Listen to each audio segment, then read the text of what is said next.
Oke ya, rukun iman itu ada 6. Yang pertama kita percaya kepada Allah, percaya kepada Nabi dan Rasul, percaya kepada kitab-kitabnya Allah, percaya kepada malaikat-malaikat, percaya kepada hari kiamat, dan yang terakhir percaya kepada khodo dan khodar. Pada malam ini saya akan membahas apa yang disebut dengan khodo dan khodar. Khodo dan khodar itu yang sesungguhnya adalah takdir dan nasib kita sendiri.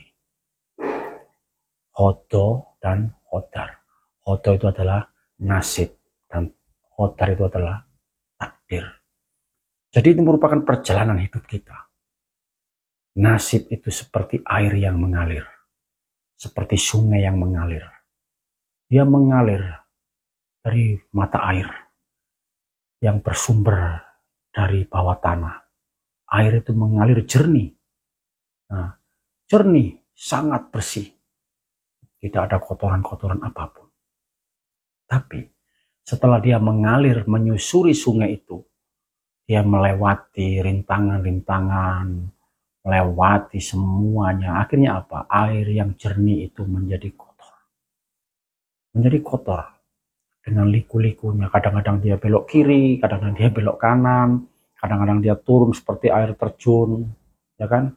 Dan sampai akhirnya puncak dari perjalanan air itu, dia akan bermuara, dan muaranya itu di lautan.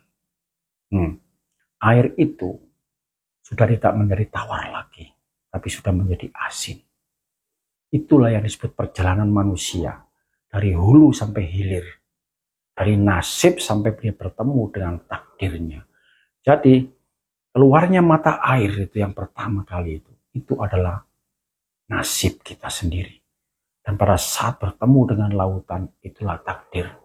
Makanya dalam hidup ini kita jangan sampai salah memilih, kita jangan sampai salah melangkah. Kita harus membuat satu rencana, membuat satu niat, satu tujuan, satu keinginan, di mana semuanya itu yang nantinya kita akan meraih atau kita akan gagal.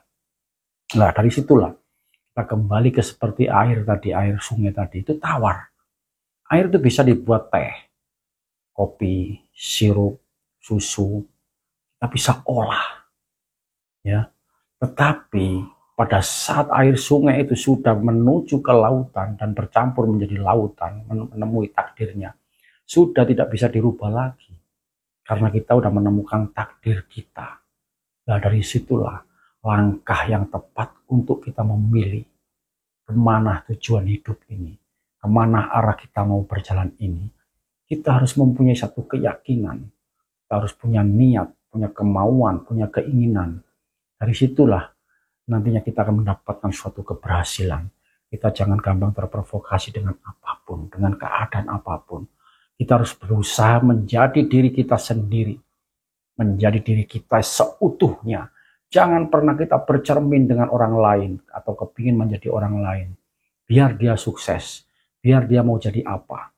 Kita harus kembali melihat dan bercermin dengan diri kita sendiri. Karena apa? Cermin dari kita sendiri itu adalah suatu perjalanan, di mana perjalanan itu sudah ditentukan oleh Allah. Ditentukan oleh Allah pada saat kita sebelum lahir, sebelum kita dilahirkan ke dunia itu. Jadi pada saat kita di dalam kandungan, ya 3 bulan kita menjadi janin, dari situlah Allah meniupkan satu ruh di dalamnya. Nah, kekuatan ruh itu akan mengembangkan raga kita ini, memberi kita kekuatan dan kehidupan. Maka dari itu jangan kita sia-siakan. Jangan kita sia-siakan kekuatan ruh itu. Seimbangkan antara ruh dengan raga kita.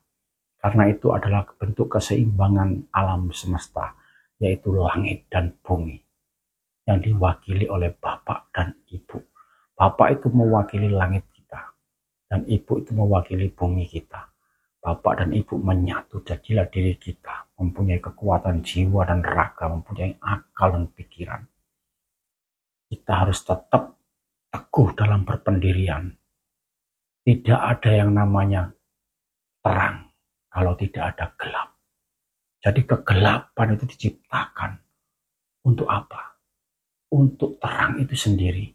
Dan terang itu diciptakan untuk apa? Untuk gelap itu sendiri. Itulah keseimbangan. Kalau seandainya diciptakan terang saja, nggak ada kegelapan, apa arti terang itu? Tidak ada artinya terang itu. Karena apa? Karena gelap itu membutuhkan terang. Terang juga membutuhkan gelap. Maka dari itu hidup di dunia ini kita nggak gampang. Kita pasti melewati liku-likunya. Antara baik dan buruk. Antara berhasil dan gagal.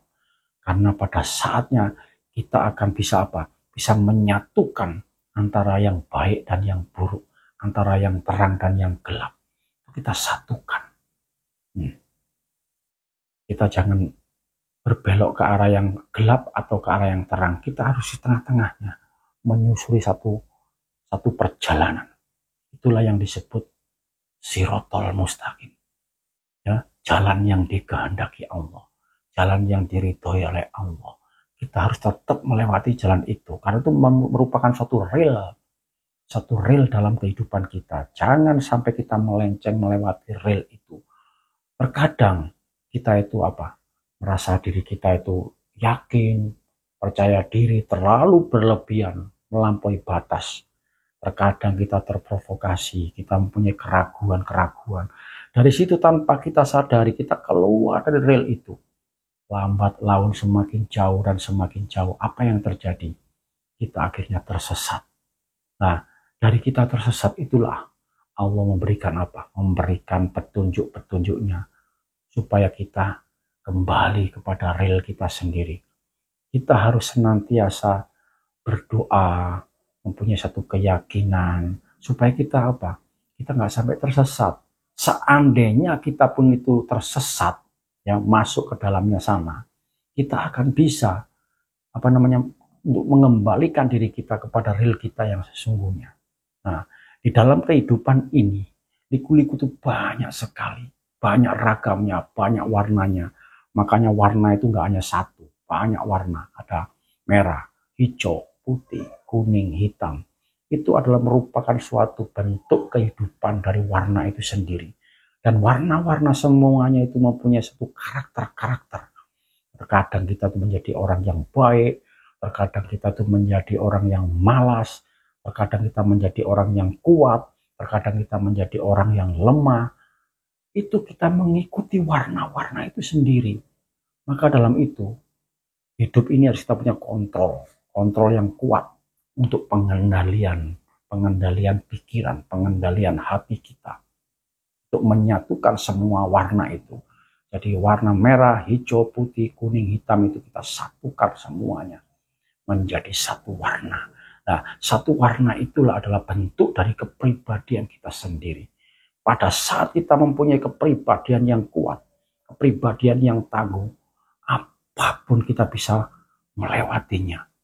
Ujian, cobaan, godaan, rintangan, semuanya kita bisa melewati. Karena apa? Kepribadian kita itu sangat tangguh. Kepribadian kita sangat kuat. Kita menjadi diri kita yang tercepat, yang terkuat, yang terhebat. Dari situlah kita menentukan tujuan hidup ini dengan rencana-rencana, dengan niat yang baik untuk keberhasilan kita di dunia ini sampai di dunia yang berikutnya. Dari situlah arti dari kehidupan itu kita bisa memaknai dari kehidupan kita sendiri. Ya kan? Pada hakikatnya kita hidup di dunia ini karena ketentuan dari Tuhan. Perjanjian-perjanjian dengan Tuhan. Berarti kita hidup ini sudah direncanakan. Dan rencana semua itu sudah dibuat sama Tuhan. Maka dari itulah keyakinan dan keteguhan itu sangat penting. Untuk apa? Untuk menyelesaikan hidup kita dari masalah-masalah hidup kita yang ada di dunia ini. Hidup di dunia ini sebenarnya itu adalah permasalahan yang sangat rumit. Ya, permasalahan-permasalahan yang sangat pelik, penuh dengan misteri. Maka kita harus bisa membuka hidup itu dengan tantangan-tantangan, dengan cobaan-cobaan semuanya itu kita harus berani untuk membuka rahasia ini, melewati kehidupan ini, maka kita akan mendapatkan keberhasilan yang maksimal. Keteguhan hati dan pikiran itu sangat diutamakan. Ya, dari situ kita nggak gampang terprovokasi dengan siapapun.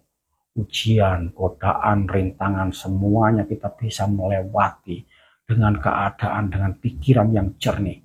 Karena apa? Dengan kekuatan hati dan pikiran, dan dengan kita dituntun oleh alam. Karena apa? Alam itu sebagai bapak, sebagai ibu kita yang nomor 2. Dia yang memelihara kita, yang ngempu kita, melayani kita. Maka kita jangan sampai menyia-nyiakan alam ini. Karena alam itu memberikan semuanya, kekuatannya kepada kita. Dengan kepercayaan ini kita harus membuat kita dengan hati yang teguh. Tegap kita berdiri, pantang mundur. Kita melangkah dengan pasti. Jangan terprovokasi dengan keadaan apapun. Pesan saya yang terakhir, hidup di dunia ini bukan senang-senang, tetapi kita melewati satu perjalanan, yaitu nasib dan takdir. Nasib itu adalah ketentuan manusia dan takdir itu adalah ketentuan Tuhan. Tuhan tidak bisa merubah nasib manusia kalau tidak manusia itu merubah sendiri. Itu pesan saya.